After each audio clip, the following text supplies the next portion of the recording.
C'est un événement politique très attendu. Demain, le président de Faso reçoit au palais de Kosiam tour à tour les représentants de la majorité et de l'opposition. Deux camps qui se sont confrontés dans la presse, dans la rue et dans les stades sur les questions majeures comme le Sénat et le projet de modification de l'article 37 de la Constitution.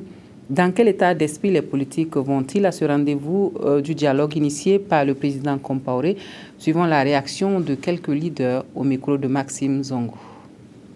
De mon point de vue, c'est tout à fait normal que d'abord, dans un premier temps, que le chef de l'État rencontre les présidents des partis politiques pour les écouter, pour avoir aussi leur avis. Qu'est-ce que nous devons faire? Et c'est justement à l'issue de cette rencontre que certainement un nouveau plan sera dessiné pour l'avenir du Burkina Faso. De mon point de vue, ce que le chef de l'État est en train de faire actuellement démontre une fois de plus que c'est un grand démocrate.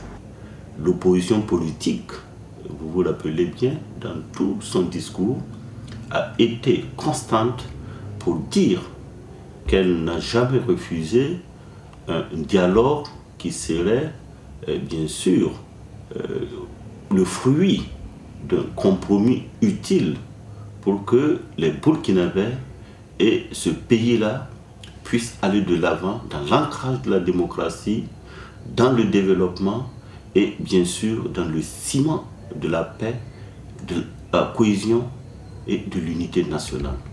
Je pense que sur ces aspects, personne ne peut bien sûr refuser de répondre à cet appel. Maintenant, quelles sont nos attentes?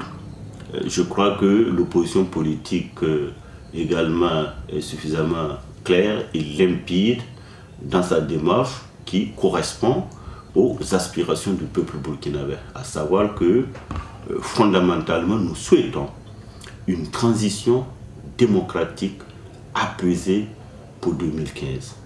La DFRDA ira à cette rencontre avec un bon état d'esprit. Un état d'esprit disposé au dialogue, à la discussion. Un état d'esprit aussi favorable aux concessions, parce que lorsque vous devez dialoguer, ça voudrait dire que vous êtes prêt à faire des concessions. Et nous souhaitons que les différents acteurs politiques soient dans cet état d'esprit. Cet état d'esprit nous permettra de trouver une solution pour notre pays, que nous puissions faire gagner le Burkina Faso.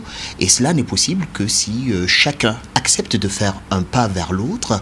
Et nous pensons que cette rencontre devra être un départ pour un dialogue fécond.